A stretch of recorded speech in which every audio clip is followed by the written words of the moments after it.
Thank you. Yeah, I was muted. Very sorry. Welcome back, guys, to another episode here on the Heron Saving Podcast. That's really, really awkward. So that's insane. Um, but yeah, no, thank you guys for tuning in. We are here discussing the preview to the Columbus Crew match, round of 16 in the Leagues Cup. And I'm gonna be honest, this is gonna be a very difficult game, guys. It's a very, very difficult matchup, a very difficult challenge for the Herons.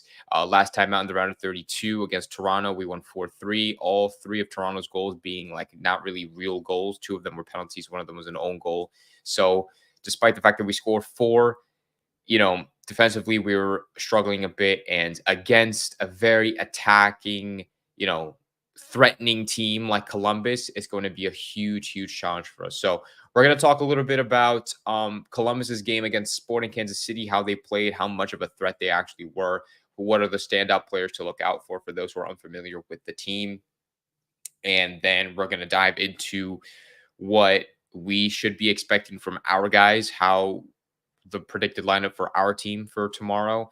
And then we're going to do a predicted score like always. I'll talk before I even dive into any of that. I want to talk a little bit about some news that have been going on around, that I've heard this morning. So apparently Facundo Farias is back in training, um, like full training. And so it was always projected for him to come back to the club at the end of the season, but like it's very like unrealistic because it's like, well, why would you play Facundo Farias after not playing him the entire year? I feel like it would kind of throw off the momentum of the team, but we'll see what happens. So we could potentially see Facundo Farias later on this season. Maybe I don't know if he'll actually make an appearance in the playoffs, but it's something that we can definitely look out for. But it is very exciting. It's good to see him that he's gaining that he's progressing well and healing very well. So we'll see what happens. But yeah, the Lionel Messi is still out. He's like I said before, he's out of his boot, but he's still doing that individual training in the gym, doing those ankle trainings. But he has yet to touch the field. He has yet to kick a ball. So it is very unlikely that he'll be continuing or even playing this League's Cup at all. So it is all, where all eyes are going to be on the rest of the 11. Yo, what's up? What's up, guys? AC Lionel Monaco. What's up, Gustavo? What's up, Rebellion? What's up, guys? Yeah, no, well, appreciate you guys for being here. I know like 2:30 on a Monday is very, very random, but I appreciate you guys being here regardless. Here to talk about Inter Miami. I just saw that Charlotte try to get Almiron. Yes, I was actually just reading that before I started the stream. They want to bring him back to the MLS, which is bold, man. It's a good move. It's a very, very good move. And if Charlotte are able to pull that off, then it's going to be really, really good for them, I think. 'Cause Charlotte are not a bad team. They're really not a bad team at all. And I think without a player like Almiron, who was completely destroying the MLS back when he played at Atlanta, it's going to be really, really good for him. But anyways, yeah, so that's pretty much like squad updates. I mean, the only update that we're not really sure of, or I think I can like, if I had a hunch, like if I could like predict, Kritsov is still not available. Aviles, I believe he is available because if you guys remember from last time out, he went down after he cleared a ball and he asked for substitution, and I think he like pulled a hammy or something. So I saw him in training this morning. It looks like he will be available for selection for tomorrow night's match. Martinez, of course, is suspended. So no Martinez for tomorrow. And I think for everybody else should be ready to go. Now, let's talk a little bit about Columbus Crew and Sporting Kansas City. They played, what was it, on Friday? I think it was. They played on Friday. Their round of 32 game. Columbus were the favorites going into that match. They are a really, really strong team, a very competitive team, a very threatening team in all areas. And going up against a team like Sporting Kansas City, the Crew were always going to get that win, and they did. They put 4 past Sporting Kansas City, which is embarrassing on Kansas City, right? It's embarrassing on their end, but it's very scary for us, right? As Inter Miami fans, it's very, very scary thing to see because we all knew on paper how threatening they could be, right? With Hernandez up top, with Rossi, with Farsi, with Nagby in the midfield. It's a very, very dangerous team. And with a team like us, who has a very inconsistent and a lot would say a poor defense, this is looking scary for us. So they could easily be putting four past us, which is not good on our end. Now, how could we counteract that? If we want to win this game, do we take the same approach that we did against Toronto and just go full on attack and and it's like whoever outscores the other wins? Or do we take a different approach and focus somewhere else? Skrilla is saying in the chat, if we want to win this game, we need to let them have possession and don't play a high line. I feel like we've been definitely reiterating the fact that we cannot play a high line. Like I feel like in every stream and every analysis episode and video that I talk about where we talk about Inter Miami, we always say that Inter Miami can't play a high line, but yet they continue to do so. And I think now we're gonna feel it more than ever. I feel now that we're not gonna have Kritsov, we're not gonna have Martinez. Our center back partnership is most likely going to be Sergio Busquets and El Toto Aviles. And Sergio Busquets needs to get involved in the midfield. I don't know if he needs to, but like he definitely wants to. He definitely wants to get involved in the midfield. And El Toto Aviles just likes pressing and biting and really, really um, pushing pretty high up in our defensive third, which leaves a whole bunch of room and gaps of space behind our defensive line. So I feel like against a team like Columbus Crew, who is a very tactic minded, who is very threatening up top, they're going to really, really expose our defense. And it's very, very it's scary to think about. It's very, very scary to think about because we don't play like defensive minded. We're not a defensive minded team. We don't have defensively good players. Yannick Bright is our only really good defensive minded player, and he plays a CDM. So it's gonna be tough going into this game and playing against a number line, playing against a number 9 like El Colombiano up top. What is it? El Cucho Hernandez, right? I think it's how you say it, but I know his name is Hernandez, El Colombiano. He's a threat. He was in the All Stars game. Having a player like Diego Rossi and is very it's dangerous. When they played their game against Sporting Kansas City off rip, like it was just high intensity, high pressing. And if they do that against us, we're losing the ball every time, and they're going to score in almost every single possession. So if we're almost kind of at a loss here, and it's making me. I've never said this on a stream before, but it's making me lean towards the fact that Inter Miami's run here in the League's Cup might end. We might lose to Columbus Crew. We most likely will. And like I'm not embarrassed to say it, but it is embarrassing that we can't figure out at this point in the season what our defensive situation is, that we can't have our defense play the way we want them to. It's a shame. It's just a real shame. Um, Skrilla says we already don't have Martinez. If Aviles don't play, I don't know, man. Dude, if Aviles don't play, who are we gonna play? Noah Allen at left center back? Like who else are we gonna play? We don't have center backs. We can call somebody out from the second team, but how much of a help is that gonna be against a team like the Columbus Crew in the round of 16 of the League's Cup? It's not gonna help at all. Sergio Busquets is our most experienced defensive, I guess, minded player, or like even just our defensive like center back option. Like literally, our options are Sergio Busquets, Aviles, Ian Frey, Franco Negri, and that's it. And maybe Noah Allen. Did I say Noah Allen? I don't know if I said Noah. Noah Allen, Ian Frey, Franco Negri, Toto Aviles, Sergio Busquets. Martinez is suspended. Freire is injured.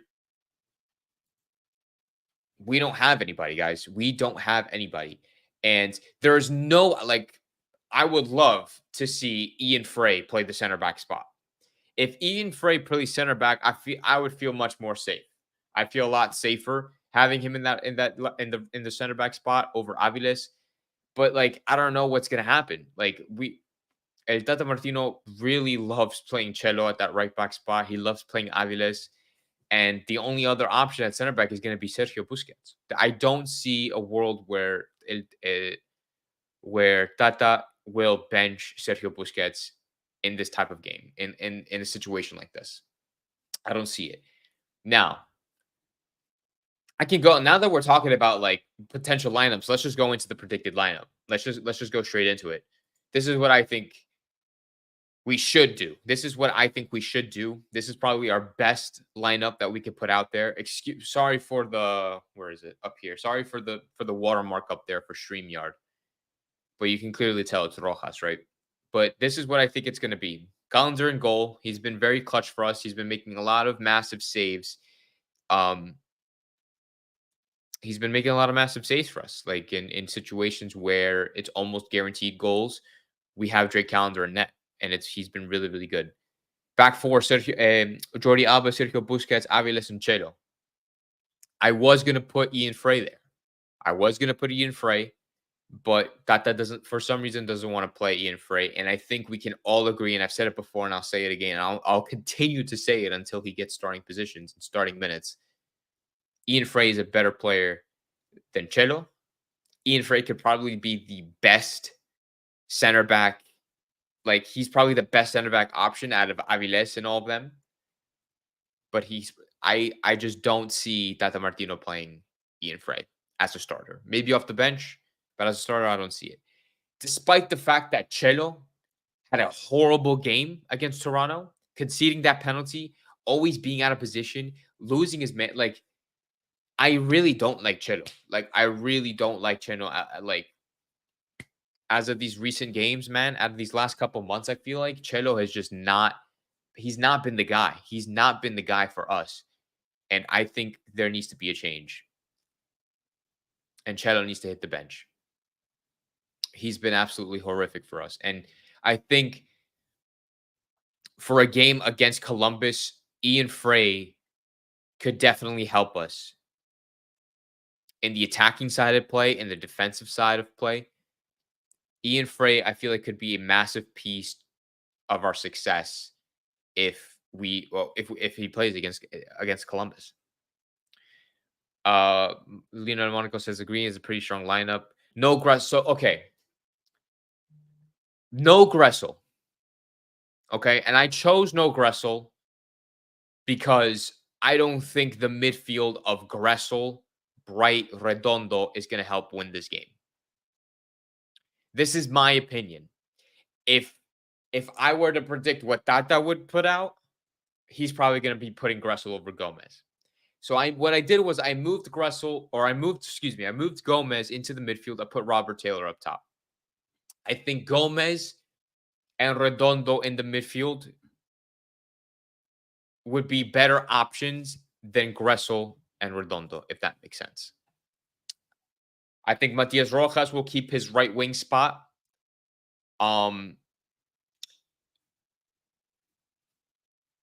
It makes so much sense to put Ian Frey here, guys. Like, it makes so much sense because, like, if Rojas were to cut in and Redondo were to play like kind of like an attacking mid, Ian Frey can make that overlap 100%. I trust Ian Frey with that overlap way more than I trust Chelo.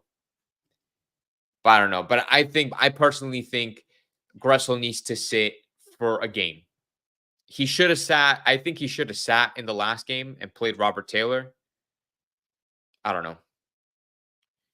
But yeah, no, I definitely think that Gressel needs to be benched. Not because he's a bad player. I've been a Gressel supporter since day one. I've liked how Gressel has been. I just didn't think he fit in the situation in that midfield with Redondo and Bright. So I think a Gomez, Bright, Redondo midfield would be a lot better. Bright will bring a lot of defensive stability and allowing Gomez to get up in central areas and even out wide. Taylor, if Taylor plays more of like an inside forward type of role, Gomez can make the overlaps, and then that strong side, like Taylor, Gomez, and Alba in this left hand side is very very strong left flank because Jordi Alba can always make those flanks, and then Gomez can be cutting into central areas, playing like an attacking midfield. Bright and Redondo could even switch to a double pivot and have like Taylor Suarez Rojas or Jordi Alba, Taylor Suarez Rojas, Gomez Cam, Bright Redondo, two center mids. So that would be our attacking situation with like maybe Bushi and Aviles and Chelo kind of stretching out that three the defense. That's what I think. So Ian Frey is way better than Cheto. Absolutely agree. I don't think there's a person on this planet that disagrees with that statement, Beniel. Outlaw, what's up, man? Hello, guys. Just got back from work. Oh, what's up, man? Yeah, no, I was working this morning. I'm in my comfy clothes, as you can tell. I'm in my comfy clothes. I was working all morning, and it feels good to be to be back. That's why I had to push it back a little bit. Oh, come on. I appreciate Yeah, no, guys, hit the like button if you are here on the stream. I appreciate it. Thank you to all you guys for tuning in once again. Yeah, so no, I think this is probably the best lineup we can go with. I'm still not sure how Aviles would do in this defense. I'm just not a fan. I'm just really not a fan. And I think our biggest downfall is going to be Sergio and Aviles at the center backs, Rob, because if Sergio if Busquets gets involved at all in the midfield, he's gonna leave that space behind. And whether that's Diego Rossi or who's on that side, I think it's gonna be Farsi. Who's gonna be on that side, on that right hand side? Because if Busquets plays left center back, then Ramirez and Farsi is gonna be on that side. Oh, my light just died. That's great. Farsi and whatever is gonna be there. So I don't know. He's gonna get beat all day long. Let me see if I can make my face brighter. I don't know. I don't know if that's helping. Yeah, sorry guys. My light just died, so here, maybe that helps. Yeah, so it's gonna be definitely like we're gonna concede. I feel like we're gonna concede a lot of goals. Like I have that feeling that we're gonna concede a lot of goals, as much as I really don't want to. It just feels like I just don't trust a center back partnership of Sergio Busquets and Aviles. I just don't rate it Toto, and it's going to be and going up against Diego Rossi, Hernandez, Nagby, Farsi. We're going to struggle. We're going to struggle 100%. Please, Tata, no high line. I don't want to see another 6-1 game. I think Tata will put Gomez in the wing. I hope not. I really hope not, because if Tata Martino puts puts Gomez on the wing and Gressel in the midfield, we lost the game. I'm telling you right now, we lost the game. Gressel, Bright, and Redondo, I don't think it's gonna work unless I'm proven wrong and they just have like an amazing pop. Like if they just start popping off and they just have the game of a lifetime. I'd much rather see Gomez play in the central areas because he has the stamina, he has the aggression, he has the quickness to run up and down the field to be a center mid. And I think he'll probably stay up higher. Robert Taylor could stay up higher with Suarez. Rojas in the midfield is not going to help at all. He's not going to defend. Redondo gets back. He tracks back, but I feel like he's better moving up a little bit. But the double pivot with Bright and Redondo would be good. And then having that double pivot with Gomez as the cam, I think would be our best attack. Like it's going to be best for us. It's 100% going to be best for us. But I don't know. That's my opinion. That's what I think is best. And that's how I think would win the game. If we like in terms of I'm trying to think more back to the Columbus versus Sporting Kansas City game. Sporting Kansas City was really holding on for that entirety of the first half. I think Columbus didn't score their first goal until the 45th minute. Yeah, 44th minute. So it was they were really, really holding on. And then as soon as that first goal hit, the floodgates opened. But remember, if we survive the first half of the game with a 0-0, we got a chance. The Crew is going to hit us with everything the first 45, and we can take out the fans from the Crew. So yeah, I mean, like, the problem with that is that with Sporting Kansas City, when they were holding on for that entirety of the first half, they like Columbus were still able to go into the second half and score 4 or score 3 more. So imagine what they're going to do with us. They're going to come out with that same intensity in the first and second half. And I feel like either we're going to be off in the first and pop off in the second, or be good in the first and then die down in the second half. I don't see us being playing consistently for both periods, for both halves. I just don't see it. I don't see it happening. Especially because we don't have a solid defense. We don't have really good substitutes depending on how we line up. I just don't see it. I think with and Hernandez came off in the hour mark. I think I'm trying to pull up the stats for that game as well. Yeah, Hernandez came off in the 67th minute. Diego Rossi came off in the 76th minute, and their debutant, DeJuan Jones, scored off the bench. So, and they kept their midfield. They kept pretty much their back line except for their left center back. They just changed all of their attackers. They rested. They rested all of the attackers, and they were only up 2-0. They rested all of the attackers, and they still scored 2 more. So, I highly doubt that Hernandez or Rossi would find the bench that early on unless they're really, really tired. They probably hit the bench that early so they could be rested for this game. I don't know, but I don't see it. I mean, I really hope that we can compete. I really hope that we can compete against Columbus, and this is a good transition into what I think the final score would be. But I really hope we can compete against Columbus, really locking them down, really locking down their attacking threats. And if we can win the midfield battle, it would be ideal. But they have a really good midfield in Nagby and Zawadzki. It's and we really just have to take advantage. If we ever do, when we do have attacking opportunities, we just really have to take advantage of them. And so, yeah, and going into that, transitioning into what I think the final score would be, I think it's going to be, I'm going to be honest with you. I think we're going to lose this game. And I've never predicted a loss in these previews before. I've never predicted a loss. I've always assumed the better. I've always hoped for the better. But I think this time around, I think our run has come to an end. I think our luck has come to an end. I think that Inter Miami will fall to the Columbus Crew. I'm going to say 3-1. I think we're going to lose 3-1. They're going to score. I think they're going to score a lot of goals. They honestly could score more than 3. If we can be somewhat threatening up top, or if we can just take advantage of the shots or the opportunities that we have, maybe we can sneak it into penalties. But I honestly think we're going to lose. I think we're going to lose this game. I don't want to. I really don't want to, but I'm trying to be as realistic as I possibly can. And I'm going to say a 3-1 loss for Inter Miami, and that and that Columbus Crew will move on to the quarterfinals. Best case scenario, I think for us will be taking it to penalty kicks, and maybe we would have more of a chance winning on penalties than the actual game. But I feel like if we play the entirety of the 90 minutes, I think we're going to lose.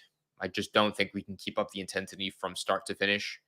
Um, I think Columbus Crew are going to have. They're going to bring down that intensity for the duration of the game, and that's where we're going to fall.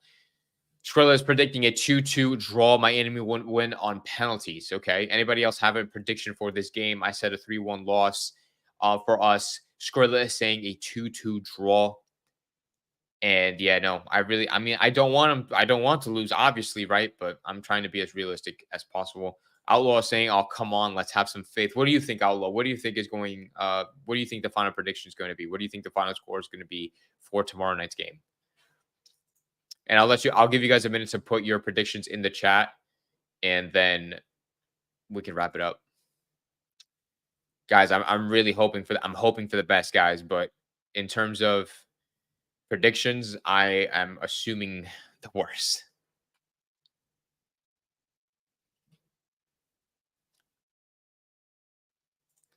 So Outlaw is predicting a 0-0 draw, 0-0 draw. Really, a goalless draw, and then we go into penalties.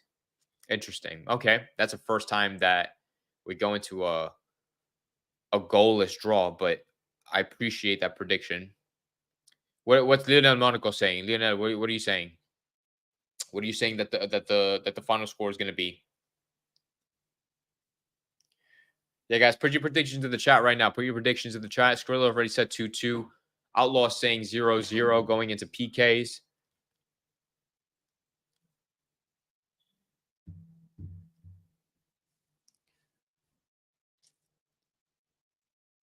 Yeah, and then I said a 3-1 loss. Oof.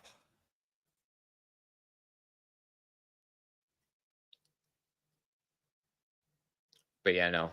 I think what time is the game tomorrow? 7:30? Yeah, 7:30 tomorrow, Tuesday night. It's so stupid how the Leagues Cup like kind of scheduled these games because it's like one game is tonight. They have one game tonight and they have the rest of the games tomorrow, which doesn't make any sense to me. But like tonight, what Seattle Sounders are playing against Club Universidad Nacional at 10:30 p.m. because it's West Coast. So for West Coast, I think that's what 7:30. Tomorrow we'll have 1, 2, 3, 4, 5, 6, 7 games. 2 games at 7:30. Columbus Crew versus Inter Miami, Cincinnati versus Philly. 8 o'clock we have Cruz Azul versus Mazatlan, and then Tigres versus NYCFC. Tigres are probably going to win that game. Then actually, let me share this with you guys. Honestly, let me share. Um,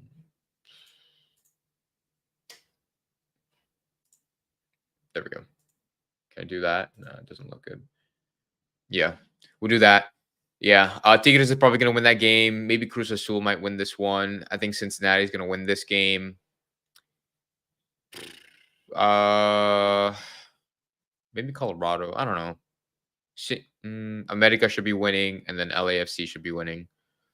So yeah, those are the games for tomorrow.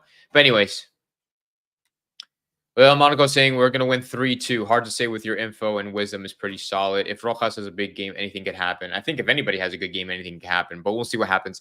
But thank you guys so much for tuning in to this episode of the Heron Haven podcast here on the SoFlo Soccer channel. My name is Matt, your host. And yeah, I'm going to go. I'm going to see you guys after the game with my post-game analysis, whether that's the same day or the day after, depending on how mad I get. But I think you'll probably see me after the game, directly after the game. I appreciate you guys for tuning in. Leave the like and subscribe to the channel if you are new. I appreciate to Outlaw, Lionel, Monaco, Skrilla. Appreciate to Ace Lionel. I appreciate to Peniel for joining in. AZ Rebellion, Gustavo. Thank you guys for tuning into this stream, and I'll see you guys for the post game analysis. Inter Miami versus Columbus Crew round of 16. Let's see how we do. Vamos Miami.